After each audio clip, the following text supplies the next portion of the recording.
নমস্কার বন্ধুরা, আজকে আমরা নিয়ে এসেছি একটা ভূতের গল্প। গল্পের নাম আর আছে যারা। লেখক উৎসব চট্টোপাধ্যায়। গল্প পাঠে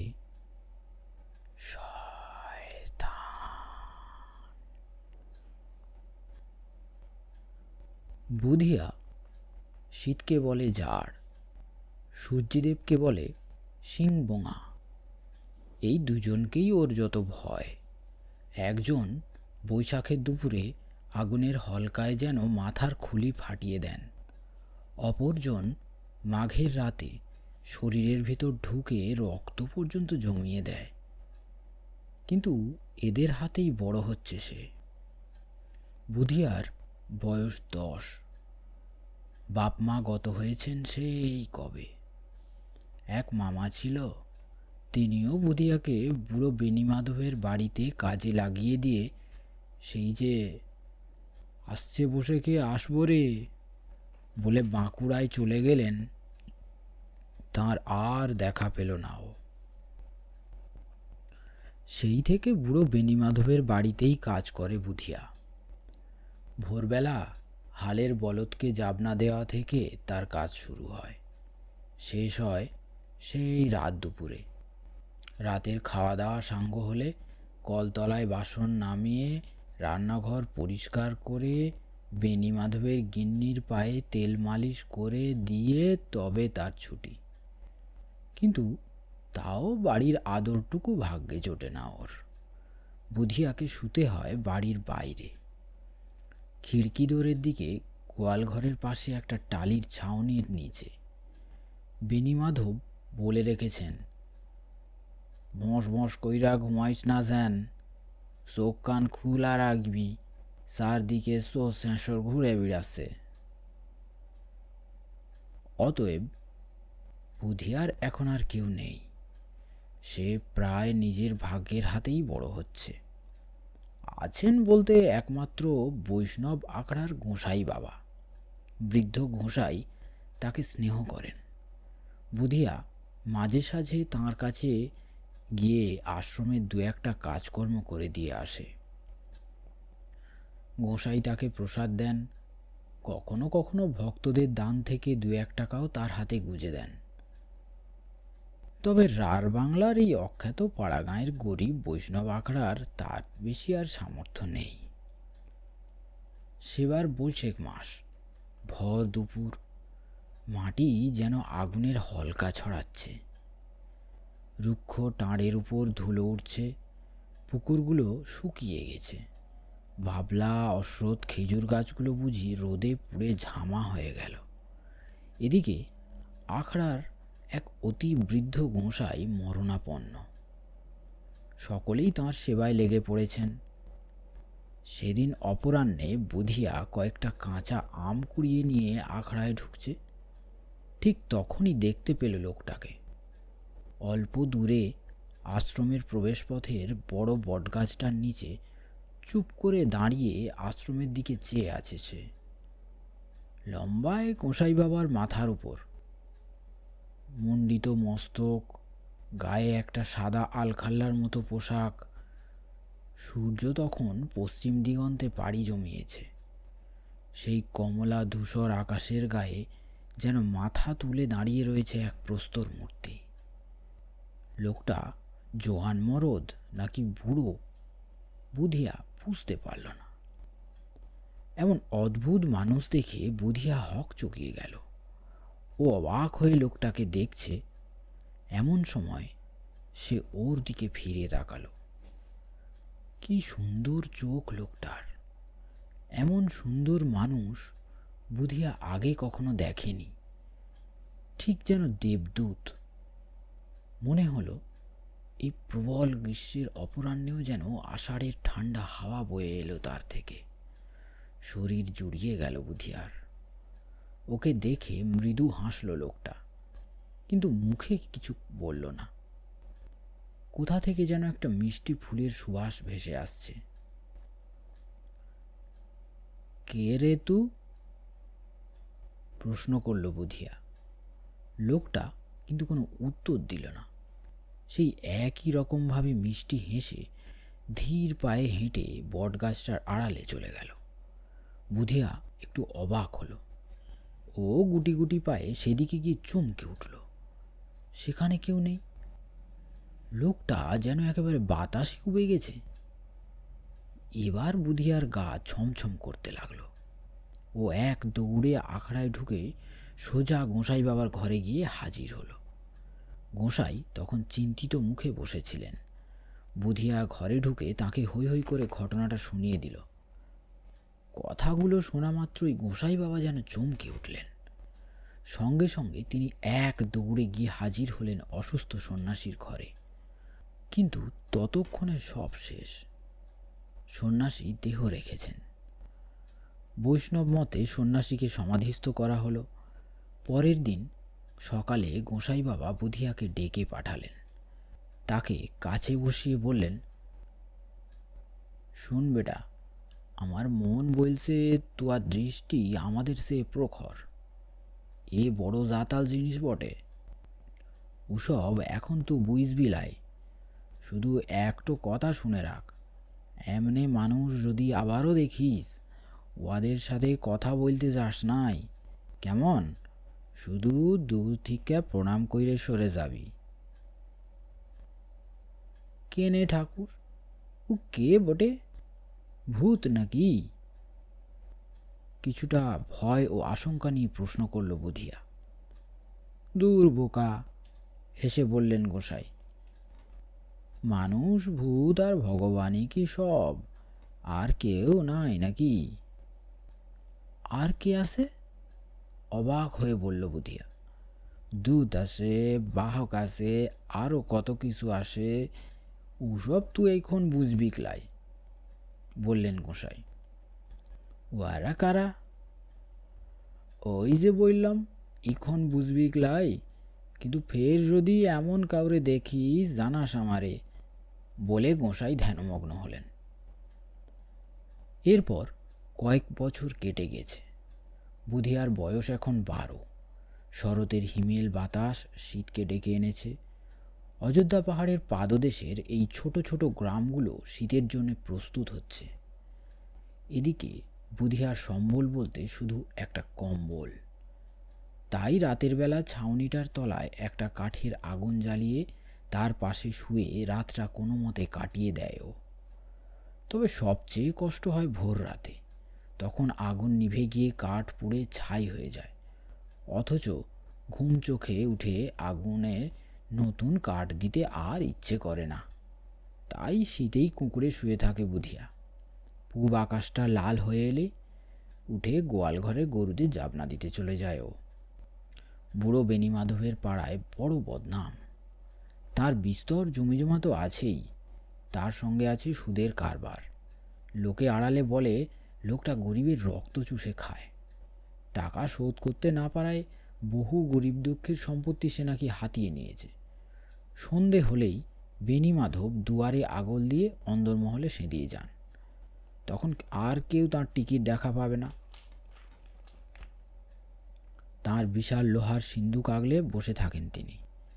কাজকর্ম মিটিয়ে বাড়ির পিছনে গোয়ালঘরের পাশে টালির চালের নিচে এসে রাতটার জন্য আগুন জ্বালাচ্ছে বুধিয়া। এমন সময় মনে হলো অদূরেই ডোবার ধারে অন্ধকার বাঁশঝাড়টার মধ্যে কি যেন একটা বস্তু চোখের পলকে এদিক থেকে ওদিকে ছুটে চলে গেল। বুধিয়া ভীতু নয়, কিন্তু ওটা জন্তু জানোয়ার হলে বিপদ আছে বই কি। এখানে শিয়াল আর ভামের উৎপাত আছে। রাত বিরেতে হাঁস মুরগির ঘরে হানা দেয়। অযোধ্যা পাহাড়ও খুব বেশি দূরে নয়। কে জানে সেখান থেকে বন্য শূকর এলো কিনা। বুধিয়ার একটু গা ছমছম করল। জিনিসটা কি সেটাও ও ঠাহর করতে পারেনি। মানুষ নাকি পশু, কি ছুটে গেল ওখানে। কিছুক্ষণ সেদিকে চেয়ে থেকে ও একটা হাঁক পারল। কে হতা? বাঁশঝাড়ে ঘুরঘুরটি অন্ধকার। সেখানে ঝিঝি ডাকছে আর মিটিমিটি জোনাক জ্বলছে। আর কোনো শব্দ নেই। বেশ অস্বস্তি নিয়ে বুধিয়া আবার আগুন জ্বালানোয় মনোনিবেশ করল। কিন্তু একটু পরেই মনে হলো গোয়াল ঘরের পিছন দিকে কি যেন একটা কালো মতো চারপেয়ে জীব ছুটে চলে গেল। সর্বনাশ, মনে মনে ভাবল বুধিয়া, গোয়াল ঘরে বাঘ পড়ল নাকি? সে একবার ভাবল হাঁকডাক করে লোক জড়ো করবে, কিন্তু পরক্ষণেই মনে হলো এই প্রবল শীতের রাতে হাজার ডাকাডাকি করলেও কেউ আসবে না, অথচ একটা জানোয়ার যেখানে আশপাশে ঘুরে বেড়াচ্ছে সেখানেও ঘুমোয় কোন সাহসে? অতএব একটা জ্বলন্ত কাঠ হাতে নিয়ে ভয়ে ভয়ে পা টিপে টিপে ও এগোলো গোয়াল ঘরের দিকে। দু পা এগোতেই একটা মোটকা গন্ধ নাকে এলো ওর, পচা ইঁদুরের গন্ধ। বুকটা কেঁপে উঠল বুধিয়ার। খোলা আকাশ থেকে হিম পড়ছে, ভয়ে আর জাড়ে হাত পা জমে যাওয়ার জোগাড়। ঘরের পিছনে জমাট অন্ধকার। কাঠের আগুনের সামান্য একটা ফিকে আলোর বলয় তার সঙ্গে সেদিকেই এগিয়ে চলেছে। গন্ধটা আসছে সেদিক থেকেই। দুরু দুরু বুকে ঘরের কোণার বাঁকটার মুখে পৌঁছে গেল বুধিয়া। আর এক পা এগোলেই অন্ধকার রাজ্যে প্রবেশ করবে ও। গন্ধটা তীব্র হয়ে নাকে আসছে, পা যেন সরছে না। মনে মনে শ্রীকৃষ্ণের নাম স্মরণ করে পা বাড়ালো ও। আর বাঁকটা ঘুরতেই ভয়ে চমকে উঠল বুধিয়া। আগুনের আলোয় দেখা যাচ্ছে এক লোল চর্ম বুড়ো মাটিতে হামা দিয়ে বসে সোজা তাকিয়ে আছে ওর দিকে। দৃশ্যটা দেখে চমকে দু পা পিছিয়ে গেল। ভয়ে ওর হাত পা কাঁপছে।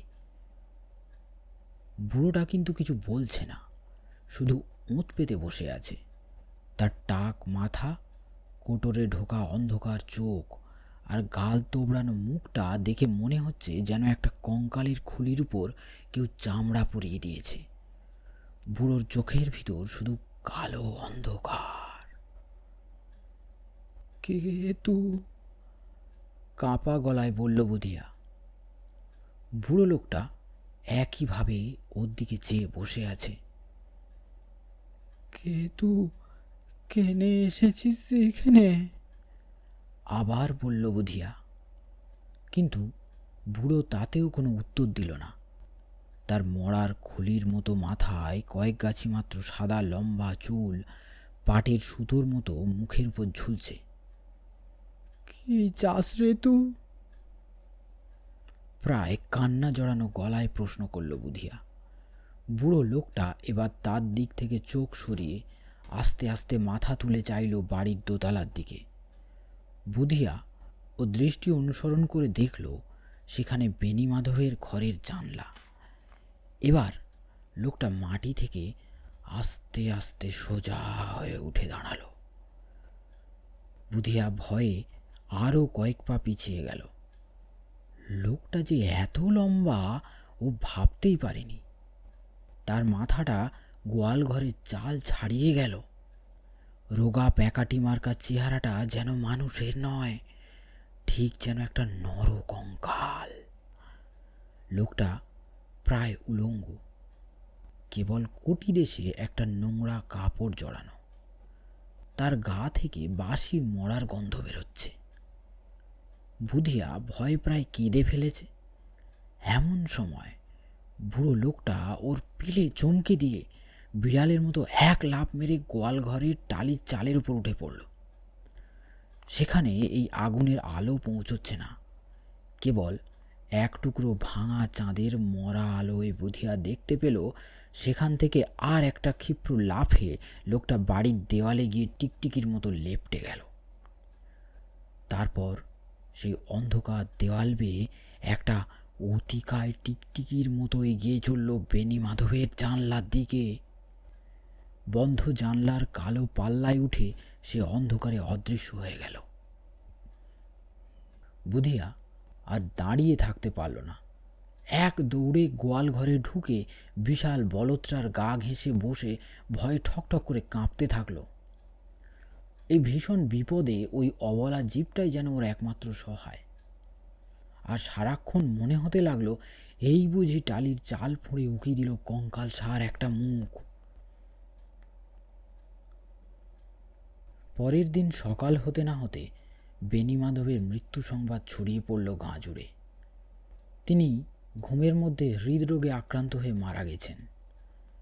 বুধিয়ার এখন আর বুঝতে বাকি নেই সে কাদের দেখে, কিন্তু গোসাই বাবার কথা মতো একথা কাউকে বলেনিও।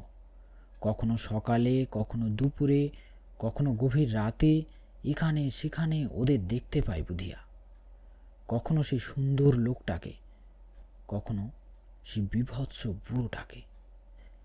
একজন বয়ে আনে ফুলের সুবাস, অপরজন বাসি মরার গন্ধ। আর প্রতিবারই খবর আসে কেউ না কেউ দেহ রাখলেন।